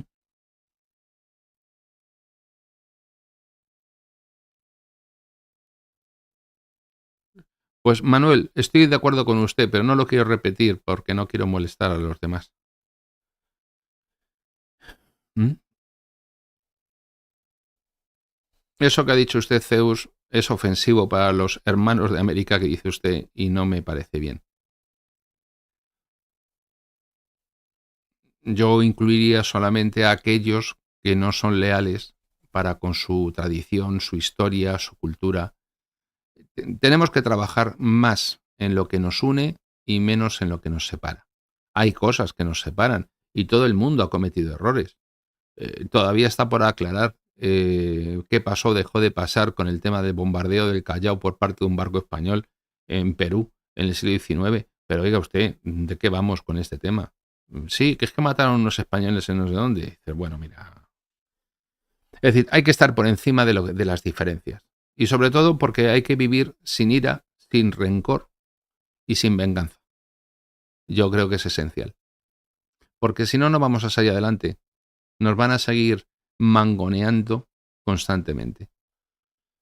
Y a día de hoy, cuando vemos, por ejemplo, otros países cómo se resisten desde su cultura, desde su civilización, al poder anglosajón, como ocurre con países donde yo no me iría a vivir. O sea, a mí el modo de vivir de Irán, por ejemplo, ni me lo planteo. Ah, pues sí, no se ha explicado bien. Yo ni me lo planteo, pero entiendo que ellos desde su perspectiva y cómo luchan por salir adelante. Dice Gerard King si encuentro algún parecido entre Chávez y Perón. Y sobre todo se precisan. Hombre, pues yo creo que el problema de América muchas veces es que la cuestión es una cuestión de personalidades y no de sistema. ¿Vale? Una vez que desaparece Perón, pues aquello empieza a hacer aguas. Y así ocurre siempre. Por ejemplo, muchas veces hay personas que se plantean reivindicaciones muy justas, pero a un nivel local, a un nivel, si se quiere, de su propio país. Pero el que, por ejemplo, hay que ir a América, olvidándonos de España completamente, que América necesita ir a una unidad económica, fiscal, monetaria, comercial, no le tengo ninguna duda. Y mientras no pueda, mientras América al sur del río Bravo no sea capaz de articular una unión que le permita resistir a la presión. Vamos a ver que aparece la general del Comando Sur de los Estados Unidos amenazando a Argentina por el litio, disponiendo de los recursos del cono suramericano como si fueran propios y avisando de que cuidadito con lo que se hace, que cuentan con ese género. Y aquí nadie dice nada. Dices, bueno, o sea... Y luego de vez en cuando, y constantemente ves en todos los países con carácter periódico a los vendepatrias, a los que se dedican a llegar allí prometiendo, mintiendo, engañando, para luego prestar servicio a la estructura y a la internacional del poder anglosajón. Bueno, no quiero abusar más de ustedes, hemos tenido un rato de charla agradable y si me permiten les voy a sugerir el libro. Mañana volveremos con Mahan a ver qué les parece, porque Mahan era un hijo de su madre, porque es gringo, pero era un tío espabilado, ¿eh? No se crean ustedes que no. Miren,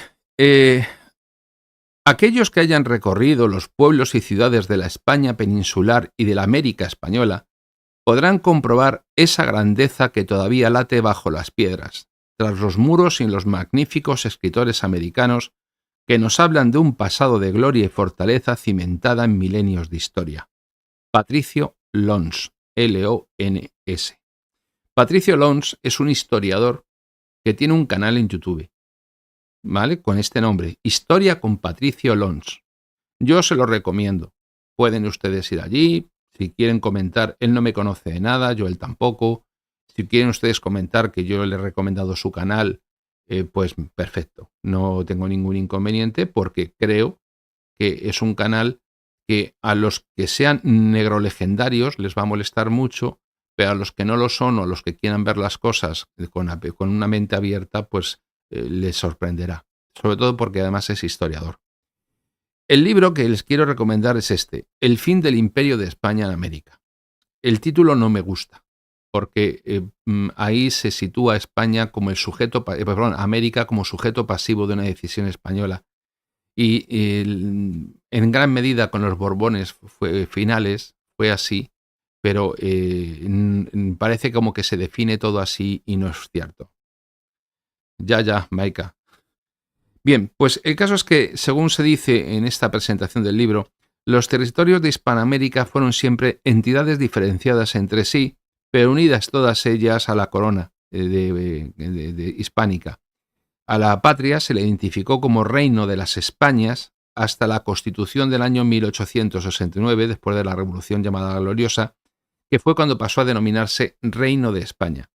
En este libro se cuenta cómo el siglo XIX fue el escenario de una magna operación geopolítica y estratégica que culminó en la disolución de uno de los más grandes imperios de la historia, el Imperio Español, tanto por su extensión geográfica como por su duración en el tiempo.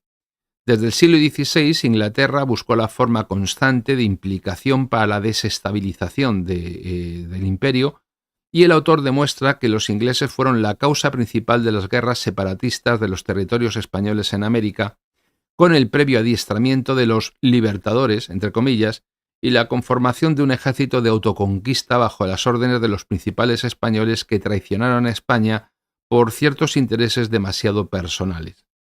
Y lo hicieron con la permanente supervisión de militares británicos y la financiación de las campañas. Esto no lo dice, pero se lo digo yo. ¿Adivinan ustedes quiénes financiaron las campañas en América que eran la continuación de la política anglosajona? Piensen mal, porque uno de las familias ha muerto ayer o antes de ayer, y acertarán, porque son precisamente esos banqueros de la City londinense los que financiaron todo esto.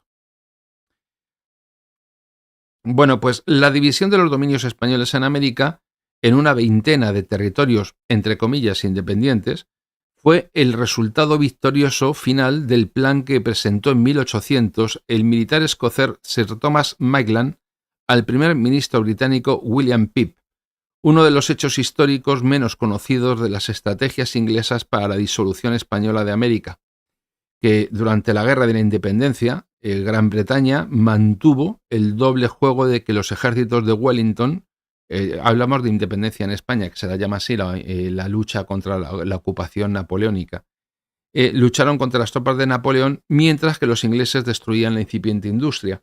Los ingleses, por ejemplo, aquí llegaban a Ciudad Rodrigo, que tenía una estupenda industria textil, y según llegaban, menos mal que eran aliados, bombardeaban todas las fábricas y las destruyeron, aunque no había franceses, y así se encargaron de ir destruyendo toda la infraestructura y la industria española durante la llamada Guerra de la Independencia, durante aquellos 8 años.